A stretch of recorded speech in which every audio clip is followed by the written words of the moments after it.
Hello and अस्सलाम वालेकुम everyone. आप सबका आज के पॉडकास्ट में खुश आमदीद है। मैं Haris Hussain, step up profession से, और आज मेरे साथ मौजूद हैं अवेश शाहीन लीगल से। आज हम लोग बात करने वाले हैं उस केस के ऊपर जो इंटरनेशनल स्टूडेंट यहाँ पर बिज़नेस कर रहे हैं, उनको यहाँ पर कौन कौन से बिज़नेस एथिक्स फॉलो करने चाहिए। अभी जो रिसेंटली इंटरनेशनल स्टूडेंट्स के साथ जो केस हुआ है, हम उस केस को भी डिस्कस करने वाले हैं कि उस केस में क्या क्या चीज़ें अभी न्यूज़ में आई हैं, और अवेश भाई से एज अ लॉयर पूछने वाले हैं कि यहाँ पर स्टूडेंट्स के पास लीगल राइट्स क्या क्या हैं, क्या क्या काम हम लोग इजीली कर सकते हैं, किन किन चीज़ों की हमें यहाँ पर इजाज़त है। और जो अभी जो केस आया है उसके ऊपर जो बहुत ज़्यादा प्रोपेगेंडा न्यूज़ेज़ आ रही हैं कि उन्होंने ये कर दिया, उनके साथ ये हो गया। लाइक फॉर सपोज अगर बाइक थी तो वो जहाज़ बन चुका है, तो उसके ऊपर हम बात करने वाले हैं कि वो एक्चुअल केस था क्या, और उसके ऊपर आपके क्या कमेंट्स हैं। सही है। Thank you Haris for having me. जिस केस के बारे में हारिस बात कर रहे हैं अभी रिसेंटली न्यूज़ में आए थे कुछ 2-3 दिन पहले। तीन भाई थे मेलबर्न में आई थिंक। उनको अभी पुलिस ने पकड़ा गया है in allegation of selling counterfeit stamps जो आप एनवलप पे लगाते हो।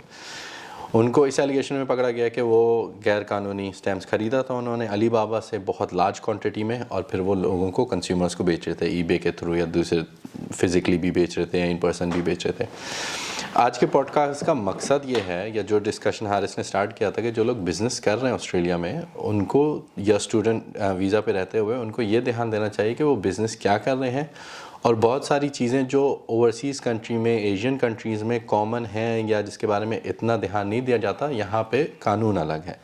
तो for example Pakistan, India, Nepal, Sri Lanka वहाँ पे काउंटरफिट लॉज या कोई चीज़ के कोई फेक ब्रांड जैसे नाइकी शूज़ हो गए, एडिडास क्लोथ्स हो गए, उस पर इतना ध्यान नहीं होता। आम तौर पे मार्केट पे बिक्री होती है, ना किसी को कोई इससे प्रॉब्लम होती है। बट अगर वही चीज़ आप ऑस्ट्रेलिया में करोगे तो वो उसको बहुत बड़ा गैर कानूनी काम समझा जाता है। तो जो चीज़ें आपको लगता है आप पाकिस्तान में, इंडिया में, दूसरे मुल्कों में करते हो, यहाँ पे एक दफ़ा आप देख लो कि वो कानूनी है गैर कानूनी है। स्पेशली कोई online business selling and buying का कर रहा है, तो अगर आप कोई चीज़ प्रोडक्ट लेके ऑनलाइन ख़रीद के बेच रहे हो, जस्ट मेक श्योर कि वो जेन्युइन प्रोडक्ट है या नहीं है, और आप उसको एज अ जेन्युइन प्रोडक्ट नहीं बेच सकते अनलेस कि वो जेन्युइन ना हो। तो इन चीज़ों पे थोड़ा सा ध्यान रखें, थोड़ा सा रिसर्च करें बिज़नेस करने से पहले। जो 2 स्टूडेंट हैं जिनके वीज़ा कैंसिल हो गए, जो अभी न्यूज़ में आया था, कैंसिलेशन की रीज़न ही यही है क्योंकि वो फ्रॉड एलिगेशंस में पकड़े गए हैं। अदरवाइज़ जो आप यहाँ पे काम कर रहे हैं आप उस पर ध्यान दें, क्या कर रहे हैं, यहाँ के तौर तरीके क्या हैं। यहाँ पे अनदर कॉमन चीज़ आपने देखी होगी कि हैंडशेक प्रॉमिस बहुत ज़्यादा होता है कि एक दूसरे से हैंडशेक कर लिया और वो बिज़नेस हो गया। लेकिन यहाँ पे आपको कानूनी तौर पे कॉन्ट्रैक्ट्स बनाने पड़ते हैं, एग्रीमेंट्स करने पड़ते हैं, चीज़ें करनी पड़ती हैं। कानूनी तौर पे आप वायबल रहें, सेफ़ रहें, वो आपके लिए सबसे बेस्ट चीज़ है। और जो भी आप बिज़नेस करें उस पर ध्यान दे के करें कि वो गैर कानूनी तो नहीं है। हो सकता है दूसरे मुल्क में कानूनी हो, बट यहाँ पर एक दफ़ा देख लें।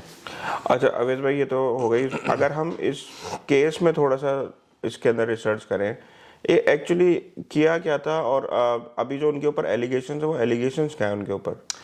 देखिए, पुलिस ने उनको पकड़ा इस वजह से था कि एलिगेशन ये है कि उन्होंने अली बाबा एक वेबसाइट प्लेटफॉर्म है जिससे आप बहुत सारी चीज़ें खरीद सकते हो ओवरसीज़ से, तो उन्होंने बल्क में जाली स्टैम्प पेपर्स मंगवाए थे, ये एलिगेशन है। और वो stamp paper as genuine show करके उन्होंने ईबे पे बेचे हैं, पोस्ट ऑफिस में जाके लोगों को बेचे हैं, इन पर्सन लोगों को बेचे हैं, क्योंकि ओबियसली एक तरीके की करेंसी होती है वो। 25 सेंट्स का होता है, 50 सेंट्स का होता है, इस तरह उन्होंने जाके उनको मनी वैल्यू टर्म्स में बेचे हैं। और जाहिर सी बात है, जब उन्होंने अली बाबा में मंगाए होंगे प्रिंट करके तो वो उनको बहुत चीप पड़ा होगा। जब आप उनको डॉलर वैल्यू में बेचेंगे तो उनको काफ़ी प्रॉफिट होगा। बट अभी तक एलिगेशन है, अभी ये मैटर रिजॉल्व नहीं है, कोर्ट में है। अभी सिर्फ और सिर्फ पुलिस ने इनको पकड़ा है, और जो 2 भाई हैं वो बेल पे हैं यहाँ पे, तीसरा भाई ओवरसीज़ है। अच्छा, पता है ये दोबारा क्यों पूछा मैंने अवेश भाई से कि एलिगेशन था क्या? हालांकि न्यूज़ में प्रॉपरली उन्होंने डिफाइन किया हुआ चीज़ है, लेकिन आज मुझसे एक स्टूडेंट पूछ रहा था कि वो फाउंडर जो काउंटर फेक नोट्स थे या जो स्टैम्प्स थी, उसके साथ साथ ड्रग्स भी बेच रहे थे। तो हमारे यहाँ ना ये बहुत कॉमन सी चीज़ है कि न्यूज़ कुछ आई, हुआ कुछ और था, और बाद में ना कम्युनिटी में जो स्प्रेड हुई चीज़ वो कुछ और ही स्प्रेड हो गई। ऐसा नहीं है। जो न्यूज़ लिंक्स हम इसके अंदर कमेंट्स में मेंशन कर देंगे, आप लोग उसको पढ़ सकते हैं कि एक्चुअल न्यूज़ क्या थी। तो हो सकता है उनसे कुछ गलती हुई है, और क्या पता उन्होंने जानबूझ के ना की गई हो, लेकिन हम लोग ना पहले से ही किसी को मुजरिम करार दे देते हैं, और जो गुनाह नहीं भी किया होता ना वो भी उसके ऊपर डाल दिया जाता है कि अभी लाइक एक दिन की बात है कि अगर कुछ हुआ है और आज ही मुझे जो है ना एक स्टूडेंट पूछ रहा है कि क्या वो ड्रग्स भी बेच रहे थे। अच्छा अवेश भाई, अगर हम इसके ऊपर बात करें कि यहाँ आपको पता है आज के दौर में बहुत सारे स्टूडेंट्स ई कॉमर्स का बिजनेस करना चाहते हैं जी। अगर वो ऑस्ट्रेलिया में रह रहे हैं और उनको अगर ई कॉमर्स का बिजनेस करना है तो उनके स्टेप्स क्या क्या होने चाहिए कि ई कॉमर्स का बिजनेस वो कैसे कर सकते हैं, उनकी रजिस्ट्रेशन किस तरह की होनी चाहिए? रजिस्ट्रेशन होनी चाहिए, पहले बात तो उनके पास वर्क राइट्स होना चाहिए, तो उनके पास tax file number TFN commonly known as वो होना चाहिए। अब डिपेंड कर रहा है बिज़नेस किस लिहाज से कर सकते हैं, लोग अपने नाम के ऊपर कर सकते हैं या आप बिज़नेस नेम रजिस्टर करा सकते हो एसिक के थ्रू। तो एसिक के थ्रू आप जाते हो, वहाँ पे ऑनलाइन आप बिज़नेस नेम अपना रजिस्टर करा सकते हो। अगर उसमें आपको थोड़ी कन्फ्यूजन है तो आप किसी लॉयर से या अकाउंटेंट से बात कर सकते हो, वो आपको फिर प्रॉपर्ली कंपनी रजिस्टर करा के खुला के दे सकता है। दोनों में फ़र्क क्या है वो बेटर अकाउंटेंट बता सकता है कि आप खुद अपने नाम पे करो या कंपनी रजिस्टर करके करो। उसमें टैक्स भी रीजंस हैं, अलग भी रीजंस हैं, वो आप अकाउंटेंट से बात करो तो बेहतर रहेगा।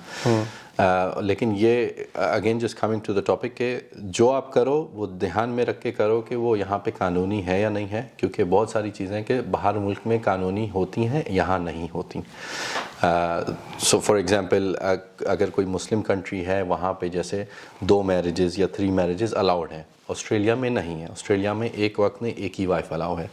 तो ये जहन में रखें कि जो आपके मुल्क में वो चीज़ बेशक कानूनी हो सकती है, यहाँ पे ज़रूरी नहीं कि वो चीज़ कानूनी हो। तो इसी चीज़ को जहन में रख के अपनी रिसर्च थॉरली करके तब आप अपना काम या बिज़नेस स्टार्ट करें।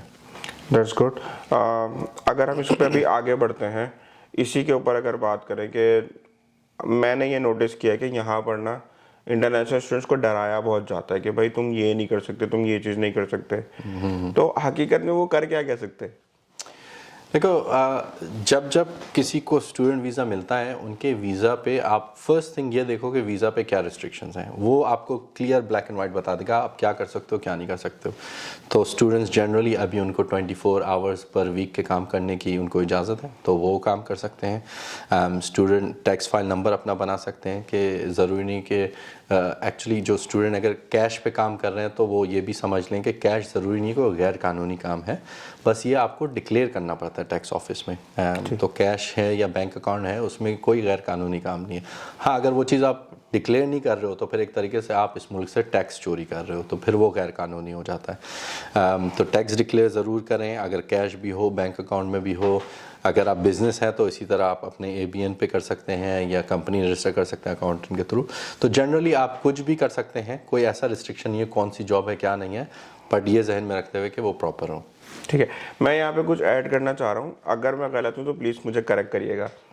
जितना मैंने रिसर्च की है, इंटरनेशनल स्टूडेंट्स को बोला जाता है आप लीज़ नहीं ले सकते, आपको लीज़ लेने में हर्डल जाएंगी, ठीक है, आप अपना कारोबार नहीं सेट कर सकते। नहीं, ऐसा नहीं है। बीइंग एन इंटरनेशनल स्टूडेंट आप अपनी लीज़ एप्लीकेशन भी आप सबमिट कर सकते हैं प्रॉपरली बनाकर।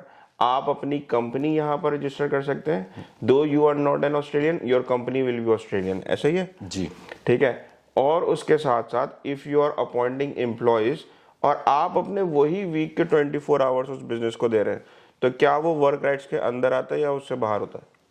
तो ये समझना ज़रूरी है कि एज लॉन्ग एज आप 24 आवर्स ही काम कर रहे हैं। जी। अगर आपका बिजनेस है और आपके लेट्स से 50 एम्प्लॉयज़ हैं तो आप ये जस्टिफाई करना मुश्किल होगा कि आप सिर्फ 24 घंटे किस तरह कर रहे हो। बट लेट्स से कि एक कंपनी है, 50 एम्प्लॉयज़ हैं और 10 डायरेक्टर्स हैं जिसमें से आप एक हो, एक शेयर होल्डर है। हाँ, तो वो फिर चलो आप जायज़ कर सकते हो कि हाँ मैं 24 आवर्स काम कर रहा हूँ, मैं हफ्ते में जैसे 3 दिन का काम कर दिया 8 आवर्स के लिहाज से, एंड दैट्स इट। और उसी लिहाज से आपका कंपनी में शेयर्स होंगे या कंपनी में जो भी आपकी डायरेक्शनल लिमिटेशंस होंगी वो होंगी।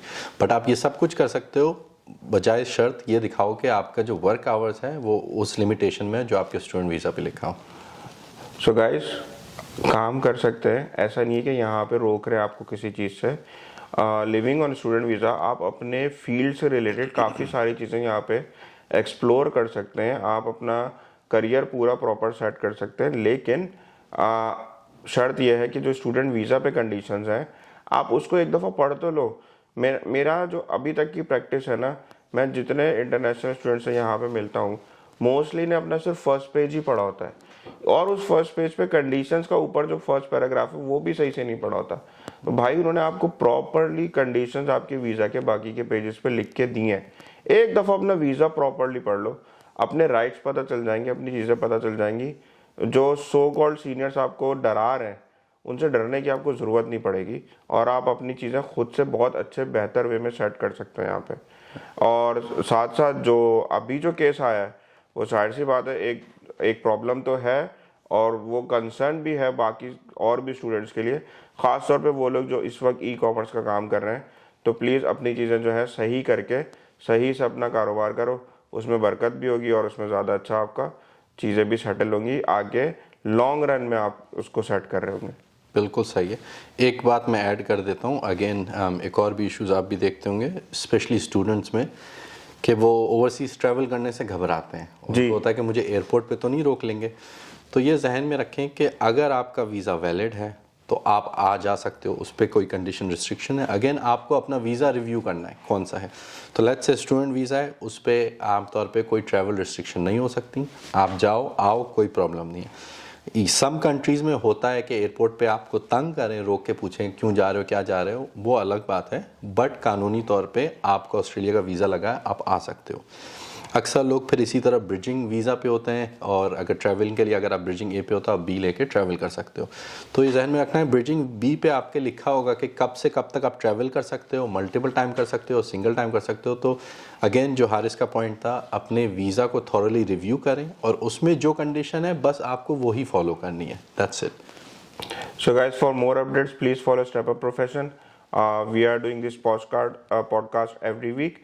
So if you guys subscribe and follow us, then you will get the updates accordingly. Thank you. Thank you.